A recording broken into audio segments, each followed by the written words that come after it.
자, 오늘로써 하나의 시리즈가 끝나고 이제 추수감사절부터 새로운 시리즈가 시작이 되는데, 오늘 믿음으로 우리 함께 항해하는 인생 시리즈 마지막 시간, 제목은 불신의 옷을 벗으라, 이런 제목입니다.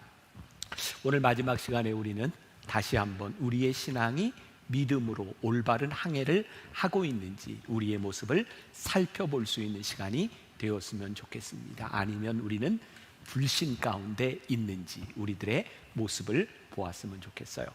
어느 정신병원에서 있었던 이야기라고 합니다. 어떤 분이 와서 그 의사 선생님에게 물었습니다. 정상적인 사람과 정신적으로 조금 문제가 있는 사람을 어떻게 구분합니까? 그랬더니 의사 선생님이 이렇게 얘기를 해요. 먼저 욕조에 물을 가득 채우고 그 욕조를 비우도록 그 사람에게 숟가락과 찻잔과 양동이를 줍니다. 그랬더니 물었던 사람들이 알겠습니다, 정상적인 사람이라면 숟가락보다는 양동이로 물을 비우겠군요. 그랬더니 의사 선생님이 아니요, 정상적인 사람은 욕조에 배수구 마개를 뺍니다, 이렇게 대답을 했다 그래요. 괜히 얘기했나 보다. 네. 그 사람이 어떤 사람인지 진단하는 것, 무언가를 보면 알겠죠. 우리 신앙인들에게는 그 사람의 믿음이 어떤가를 보면 상태를 알 수 있을 것 같습니다. 우리가 하나님의 인도하심을 받을 때는 우리의 믿음이 그렇게 이렇게 필요한 것처럼 느껴지지 않죠. 그러니까 우리의 삶에 아무 문제가 없어요. 그러면 믿음이라는 것이 굳이 없어도 우리들이 신앙생활 잘할 것 같습니다. 믿음이 필요한 순간은 어떤 때인가? 무언가 잘 보이지 않을 때, 우리의 길이 보이지 않을 때죠. 그러니까 오늘 예배를 드리는 여러분들 가운데도 진짜 믿음이 필요한 순간을 맞이하는 사람이 있을 거예요. 예를 들어보죠. 옛날에 사람들이 항해를 할 때는 나침반이나 이런 게 없을 때 대개 별을 보고 이렇게 가죠. 그 중에 북극성, 그 위치, 그거를 보면 되는 겁니다. 근데 북극성을 보고 여행을 하고 항해를 할 때 제일 힘든 게 뭐냐? 이 북극성을 보고 이렇게 항해를 해서 쫙 가는데 거리가 별로 좁혀지지 않습니다. 계속 그 거리가 유지되는 것 같으면 힘들어요.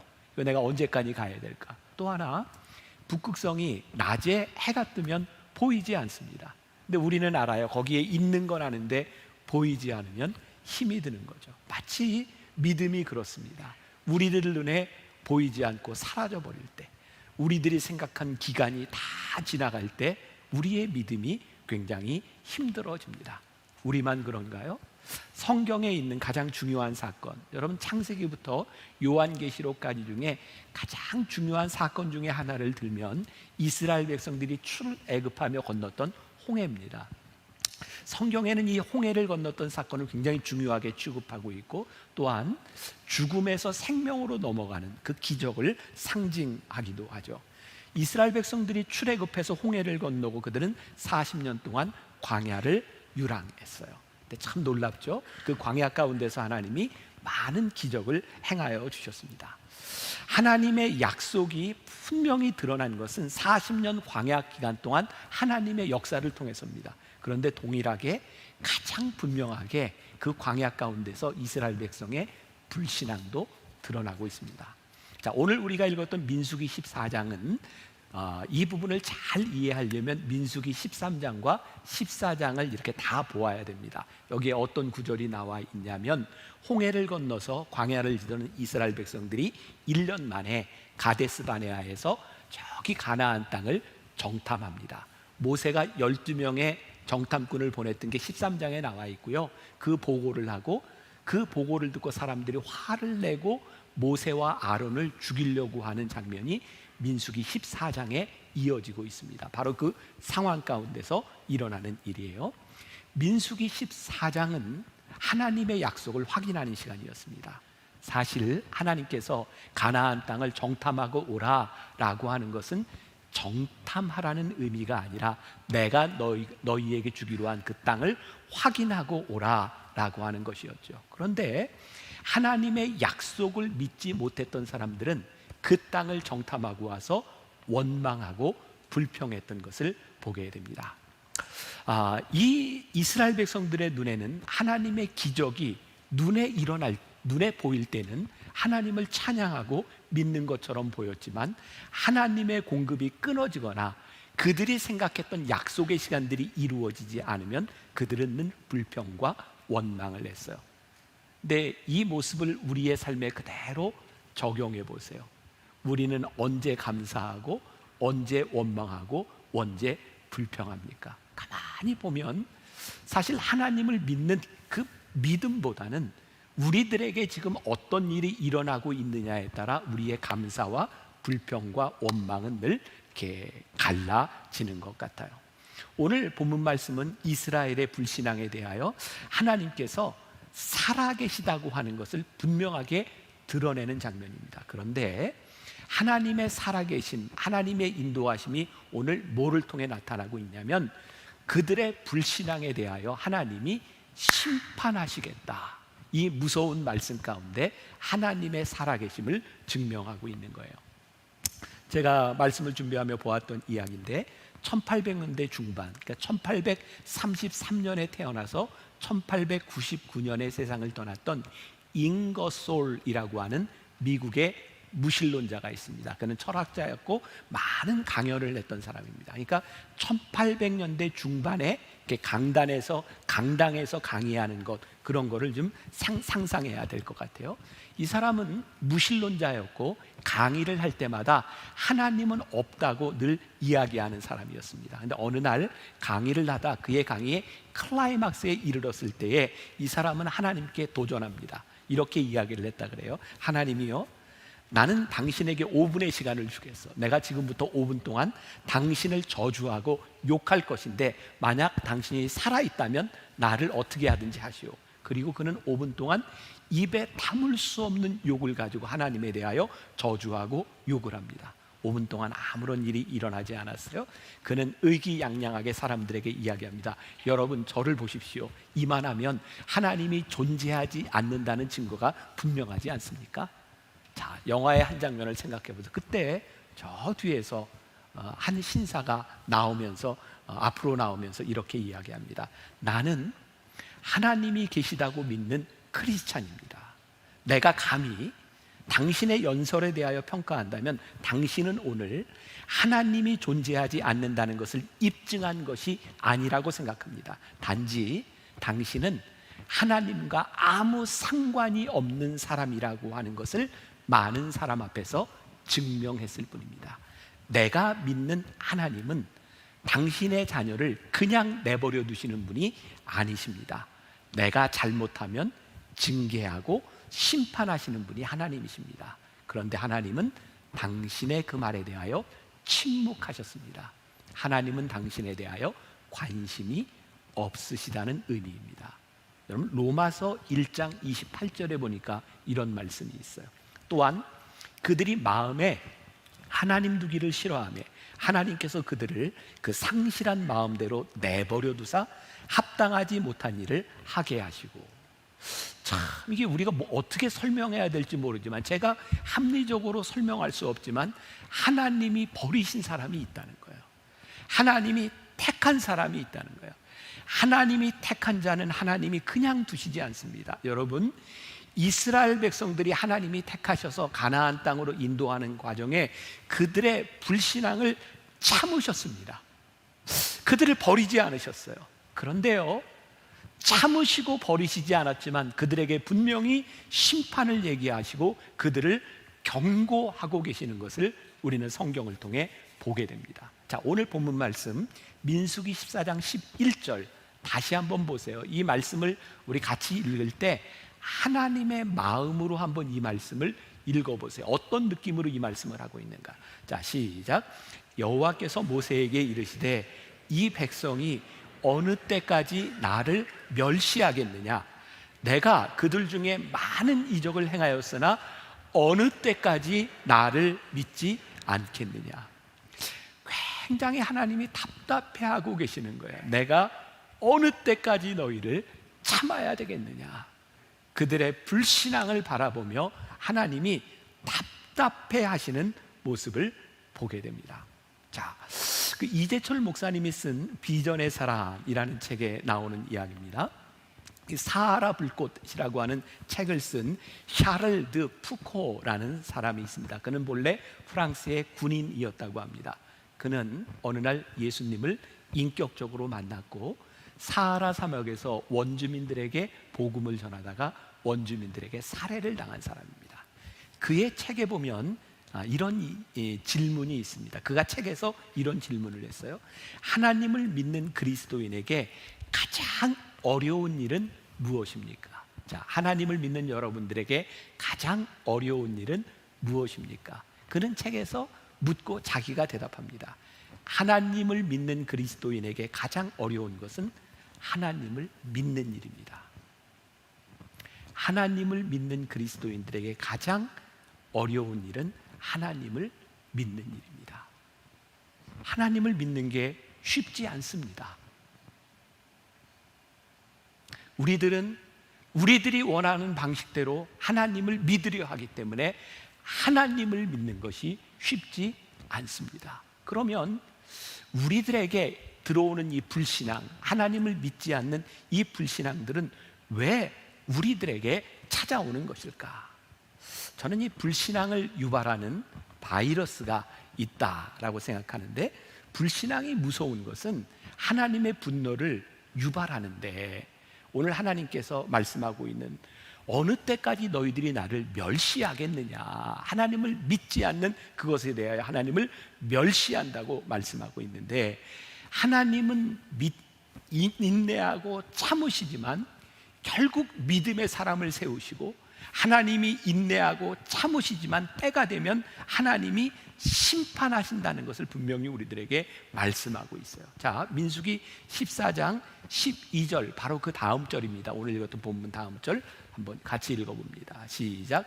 내가 전염병으로 그들을 쳐서 멸하고 내게 그들보다 크고 강한 나라를 이루게 하리라. 하나님이 지금 무서운 말씀을 하시는 거예요. 그들의 불신앙에 대해서 뭐라고요? 내가 전염병으로 그들을 쳐서 멸하고 내게 그들보다 크고 강한 나라를 이루게 하리라. 얼마나 불신앙, 하나님 앞에 원망과 불평을 하는지 하나님이 이들을 다 없애버리고 모세에게 더 큰 민족을 너로 하여금 이렇게 세워주리라 말씀. 여러분, 성경을 우리들이 이해할 때 잘 이해해야 합니다. 하나님께서요, 우리들에게 심판하시겠다라고 하는 이 말은 무슨 말이에요? 잘해라, 이런 말인 거 아시죠?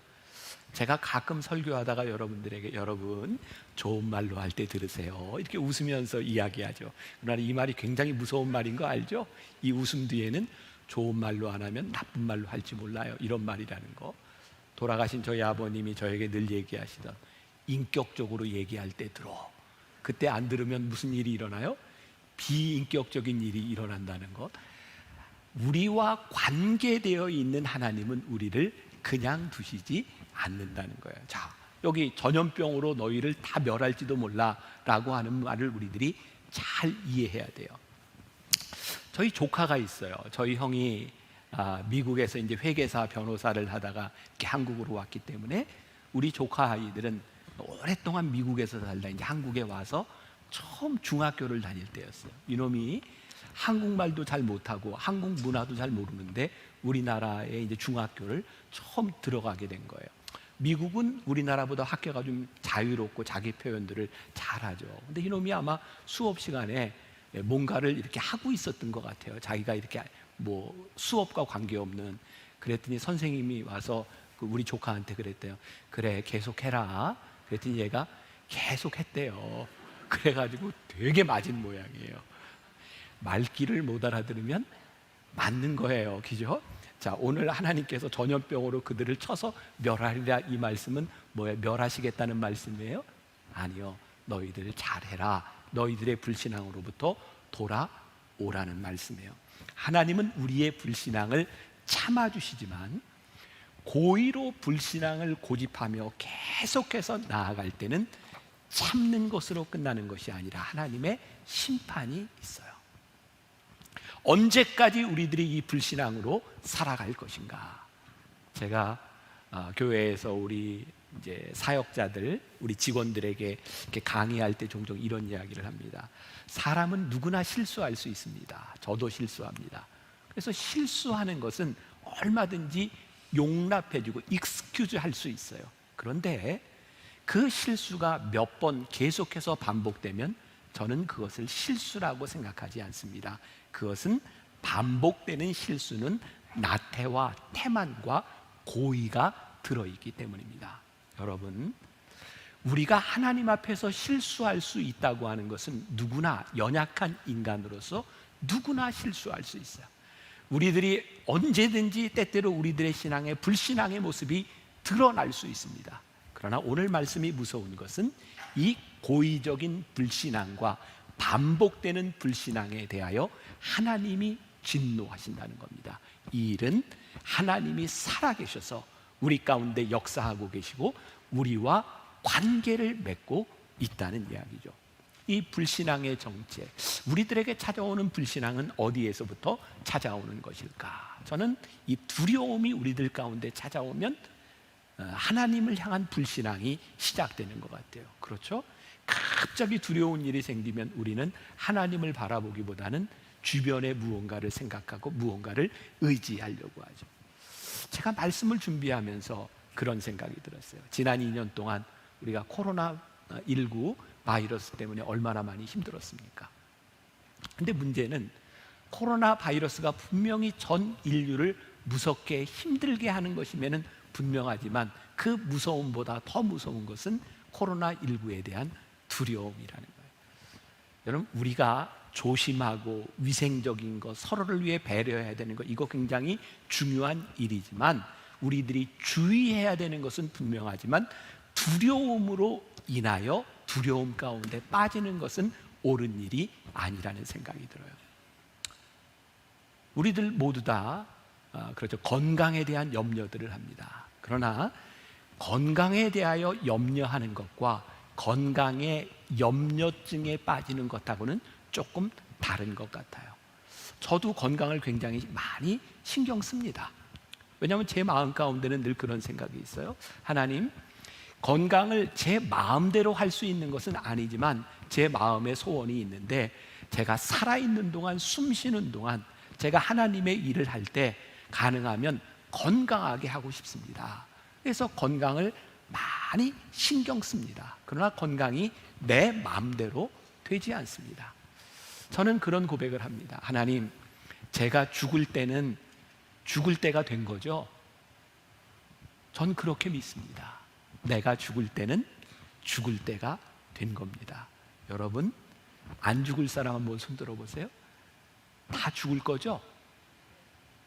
기분 나쁜가 보다, 죽을 거라고 얘기하니까. 여러분, 여러분들의 죽을 때는 여러분들이 죽을 때가 돼서 죽는 겁니다. 아멘 하세요. 여러분, 죽을 때 되면 죽는 거예요. 그러니 생명이 우리에게 달린 것이 아니니 우리가 살아가면서 죽음과 건강에 대한 두려움이 아니라 우리들이 조심하고 우리들이 최선을 다해 살아야 되지만 이 모든 것이 하나님께 달려있다고 하는 믿음을 가지고 살아가지 않으면 이 두려움이라는 놈이 우리 가운데 찾아와서 우리의 믿음을 언제 빼앗아 갈지 모르는 거예요. 이 두려움의 역병, 이 두려움은 하나님을 보지 못하는 것 때문에 우리로 하여금 두렵게 만드는 거예요. 그러니까 이 두려움이 우리들에게 찾아오는 또 원인을 생각해 보니까 이게 의심인 것 같아요. 의심. 이스라엘 백성들이 가나안 땅에서 12명의 정탐꾼들이 가나안 땅으로 갔을 때 왜 그들이 두려워했을까? 하나님께 대한 의심이 생긴 거죠. 왜? 가나안 땅에 들어가서 보니까 그 커다란 아낙 자손들과 그 땅의 풍성함들을 바라보며 우리가 저 땅을 차지할 수 있을까? 의심이 들어오니까 두려움이 그들에게 확 들어오죠. 로마서 8장 35절부터 37절까지 보면 이런 말씀이 있어요. 누가 우리를 그리스도의 사랑에서 끊을 수 있으리요? 환난이나 곤고나 적신이냐 고난이나 그 어떤 것도 우리를 그리스도의 사랑에서 끊을 수 없느니라. 그리스도의 사랑에서 우리를 어떤 것도 끊을 수 없다고 하는 하나님의 약속, 하나님을 붙들고 있다면 그 안악 자손들 때문에 의심하거나 그 의심으로 인하여 두려움이 찾아오지 않았을 텐데 우리들이 하나님을 의심하고 있는. 자, 예수님께서 친히 우리들에게 말씀하셨어요. 목자는 양을 위하여 목숨을 버리거니와. 우리 주님이요 우리를 위해 목숨을 버려주신다고 약속하신 거예요. 여러분들 중에 기억하는 분이 있는지 모르지만 9.11 테러 이후에 그 뉴욕의 월드 트레이더 센터가 막 무너지는 것을 보면서 많은 사람들이 두려움을 가졌죠. 언제 우리들에게 어떤 일이 일어날지 모른다. 여러분, 만나교회 예배를 시작하기 전에 꼭 이 화면에 여러분들에게 비상구 이렇게 안내해 주는 거 보시죠. 그게 9.11 테러 이후에 우리 교회에도 여러분들에게 안전을 이렇게 알려주는 그런 광고를 여러분들에게 늘 합니다. 가만히 생각해 보면 우리들에게 어떤 일이 일어날 줄 모르는 거예요. 자, 죄송합니다. 이런 상상을 해서 여러분, 예배를 드리다가 이 건물이 무너질 수도 있는 거예요. 여러분들이 살고 있는 집이 언제 무너질지도 모르는 거죠. 그런 두려움이 우리들에게 있네요. 그때 저는 월드 트레이드 센터가 무너지고 그 건물이 무너지는 것을 보면서 여러분, 그때 가장 스타가 됐던 사람들은 소방관들이었어요. First in, last out. 처음으로 들어가서 마지막에 나온 그 소방관들이 많이 죽었습니다. 하나님께 물었습니다. 하나님, 만약에 우리 교회에서 제가 교인들과 어디를 갔다가 그런 일을 당한다면 저는 first in, last out을 할 수 있겠습니까? 그리고 우리 교회 목회자들과 함께 문서를 하나 만들어서 여러분들에게 읽었던 기억이 납니다. 우리는 어떤 일이 있어도 교인들과 함께 하고 우리는 first in, last out을 할 것입니다. 아무리 생각해도 저는 그럴 것 같아요. 우리 교인들과 함께 어떤 일이 생긴다면 나는 나 살겠다고 도망갈 사람 같지는 않아요. 내가 교인들을 살리고 그 자리에 함께 있을 사람이지 나 도망갈 그런 사람은 아닌 것 같다. 여러분, 여러분들과 함께 하고 있는 이 육신적인 목자도 그런 생각을 하고 있는데 우리 주님께서 우리들에게 약속해 주신 게 뭐냐면 목자는 양을 위하여 목숨을 버린다 라고 우리들에게 말씀해 주셨어요. 누가 우리를 하나님의 사랑에서, 그리스도의 사랑에서 끊을 수 있으리요? 하나님의 사랑을 확증하는 자는 하나님을 의심하지 않습니다. 하나님을 의심하지 않는 자는 두려워하지 않습니다. 두려움에 떨지 않는 한 우리는 믿음을 볼 수 있습니다. 하나님께서 우리를 여기까지 인도하셔서 그 땅을 보게 하셨는데 하나님이 우리를 버리시겠습니까? 오늘 본문 가운데, 오늘 말씀 가운데 우리는 그 이스라엘 백성들, 그 정탐꾼들이 불신앙, 겸손을 착각하고 있구나라는 생각을 하게 됩니다. 자, 오늘 본문의 상황 알고 있죠? 가나안 땅을 정탐하고 와서 보고하는 사람들, 그들은 불신앙이기보다는 어쩌면 그들의 눈에 보고 있는 그대로를 사실대로 이야기하고 있는 거죠. 어떻게? 그들이 참 큽니다. 그들에 비하면 우리는 이 오합지졸과 같아서 그 땅을 차지하기에는 우리들은 힘들 것 같습니다. 우리가 흔히 이런 표현을 쓰죠. 현실적이다. 또 믿음은 무모한 것이 아니야. 그리고 그들은 있는 그대로 그들의 모습을 이야기하면서 우리는 안 될 것 같아요. 아주 겸손하게 이야기를 하고 있습니다. 여러분, 그런데 우리들이 약하다라고 하는 것이 하나님의 약속에 어떤 영향을 미칠 수 있겠습니까? 단지 겸손을 가장한 약함은 하나님을 믿지 못하는 불신앙 이외에 아무것도 아니라는 거죠. 진정한 겸손이란 뭘까요? 민수기 14장 8절에 보니까 여호수아와 갈렙이 이렇게 이야기하고 있죠. 여호와께서 우리를 기뻐하시면, 그들도 똑같은 것을 보았고 그들에 비하면 우리들이 약하다고 하는 것을 알았어요. 그러나 여호와께서 우리를 기뻐하시면 그들은 우리의 밥입니다. 약함을 인정하지만 하나님의 능력을 신뢰하는 것이 겸손입니다. 하나님을 신뢰하는 겸손이야말로 그것이 믿음입니다. 하나님은 오늘 우리들에게 너희들의 약함을 보이라는 것이 아니라 하나님을 신뢰하는 겸손을 보이라고 말씀하고 있어요. 겸손은 지나온 과거에 있었던 하나님의 위대함을 인정하는 사람들의 행위가 겸손입니다. 자, 지금 그 가나안 땅을 앞에 놓고 이스라엘 백성들이 커다란 아낙 자손들을 보았어요. 그러나 홍해를 건너게 하시고 반석에 물을 내시고 매일 만나를 주셨던 하나님을 그들이 기억한다면 그들이 어떤 믿음의 고백을 할 수 있을까요? 자, 흥미로워요. 위기의 순간에 10명은 불신앙을, 2명은 믿음을 나타내죠. 오늘 여러분들의 삶에 분기점이라는 것이 있어요. 가장 중요한 순간, 우리의 믿음을 드러낼지 아니면 우리의 불신앙이 드러날지. 우리가 가장 약한 순간에, 우리의 위기의 순간에 이 분기점이 옵니다. 그러나 우리는 약하지만 하나님이 어떤 분이신지를 인정하며 우리의 믿음을 보이라고 말씀하고 있어요. 오늘 본문을 통해 또 하나 우리들이 보게 되는 것이 있어요.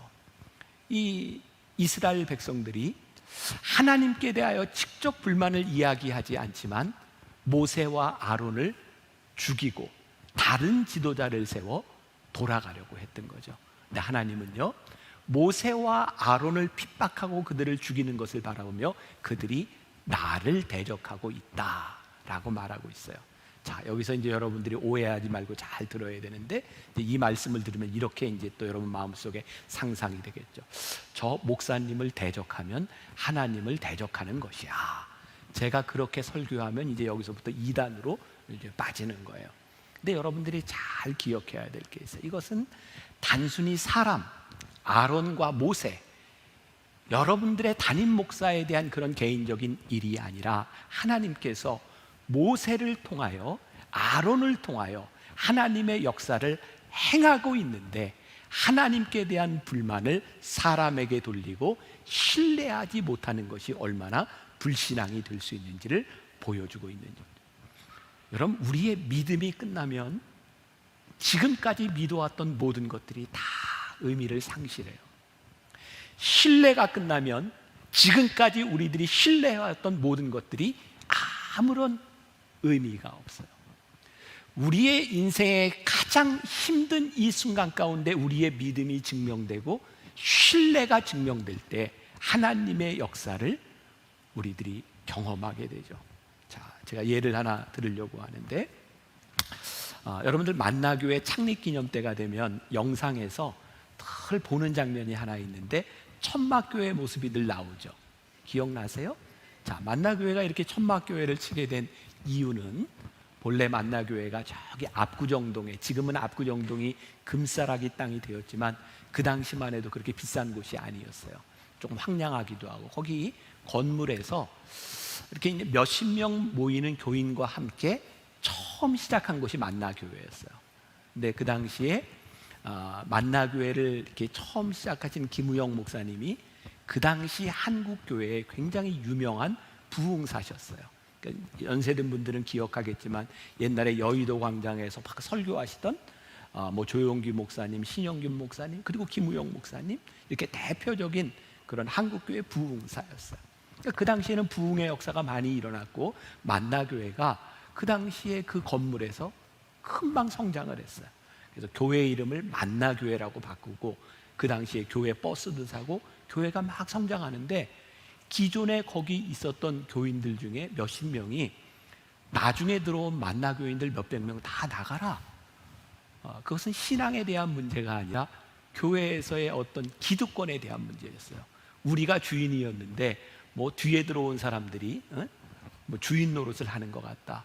그래서 만나교인들이 다 쫓겨난 겁니다. 그리고 잠실에 천막을 치고 시작한 게 만나교회였어요.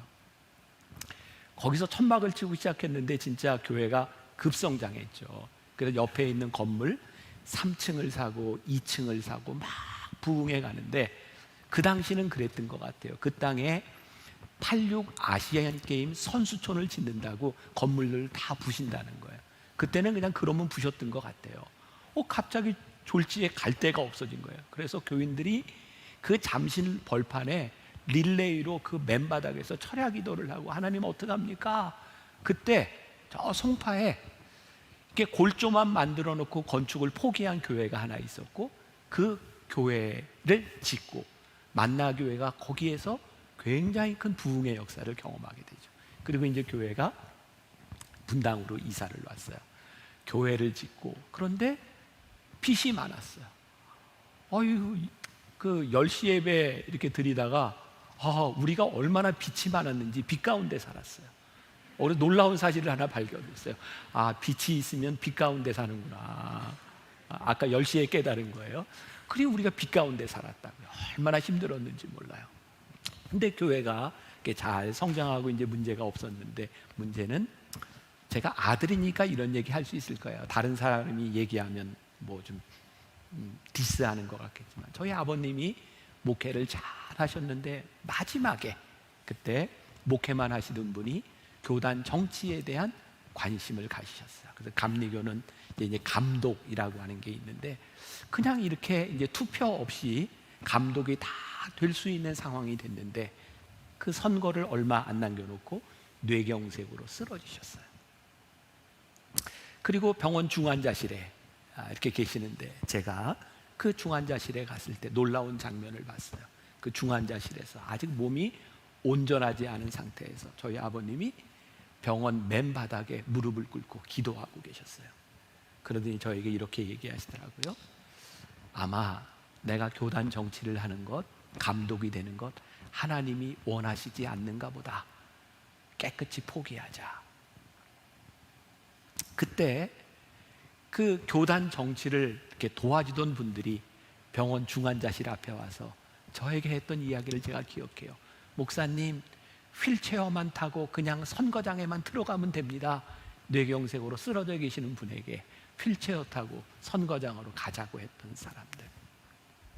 그때가 우리 만나교회 믿음이 무엇인지, 하나님의 뜻이 무엇인지를 분명히 보여야 했던 때라고 저는 믿거든요. 놀랍게도요, 중요한 우리의 인생의 순간에, 만나교회가 천막을 치고 쫓겨났던 그 순간에, 건물이 무너졌던 순간에, 중환자실에서 기도하시던 그 순간에 우리가 믿음을 보였을 때, 하나님은 그 순간순간 가운데 우리를 여기까지 인도하여 주셨다는 고백을 하고 있는 거예요.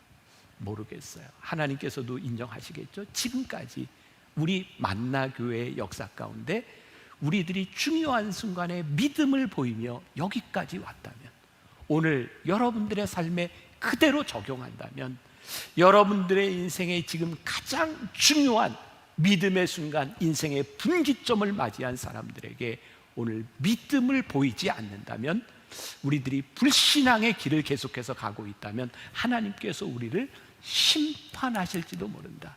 그 심판은 우리를 버리셨기 때문이 아니라 우리를 버리시지 못하기 때문에 우리를 심판하실지도 모른다는 거예요.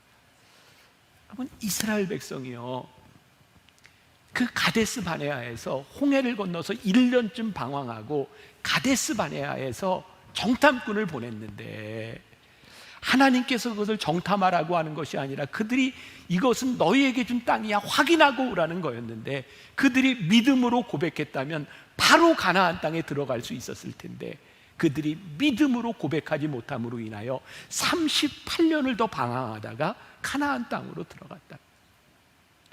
우리가 하나님을 믿으며 믿음을 보이며 살아간다는 것이 왜 중요하냐면, 믿음으로 우리들이 가나안 땅에 지금 들어갈 수도 있고, 우리들이 불신앙으로 인하여 고난을 당하고 하나님의 징계를 받을 수도 있다는 것이 얼마나 중요한 일인지 몰라요. 믿음, 제가 한 가지 이야기를 하고 말씀을 마칩니다. 제가 이제 그 자료를 이렇게 찾다 보니까 그런 이야기가 있더라고요. 어떤 사람이 실험을 했어요. 횡단보도를 건너는데 그 중간쯤에서 한 사람이 중간에 딱 쓰더니 하늘을 향해 이렇게 손가락질을 하는 거예요. 그러니까 사람들이 그 사람을 바라보고 그리고 그냥 다 지나가요. 두 번째 실험, 횡단보도 중간에서 두 사람이 하늘을 향해 손가락질을 딱 하니까 사람들이 두 사람 이상한 사람들이네, 그리고 지나가요. 세 번째 실험, 횡단보도 중간에서 세 사람이 동시에 손을 딱 올리니까 지나가던 사람들이 다 하늘을 봐요. 3명 이상이 손가락질을 하면 사람들이 그 방향을 쳐다본다는 거예요. 그러면 성경에 삼겹줄이라는 말이 있어요. 우리가 코로나로 인해서 예배를 드리지 못한 것, 저는 이거보다 큰 손해를 입은 게 있다. 우리 주변에 믿음으로 함께 살아갈 삼겹줄을 잃어버린 것. 그러니까 우리가 다시 회복해야 될 굉장히 중요한 것이 있는데, 함께 믿음으로 이 길을 걸어갈 믿음의 동역자들을 우리들이 붙들고 이 믿음의 길을 같이 가야 되는 거예요. 한 사람, 두 사람, 세 사람, 내가 바르고 믿음으로 가는 사람이 되면 누군가 주변에 있는 사람들이 함께 믿음으로 그 길을 가게 될 것이라는 거예요. 우리가 이 코로나로 이 2년 가까운 시간을 지나는 동안 불신앙 가운데 믿음을 버리는 사람이 아니라 믿음으로 하나님을 바라보며 누가 우리를 그리스도의 사랑에서 끊을 수 있으리요. 목자는 양을 위하여 목숨을 버리느니라. 그 하나님 의심하지 말고 두려워하지 말고 담대하게 믿음으로 나아가는 여러분들이 되시기를 주님의 이름으로 간절히 축원합니다.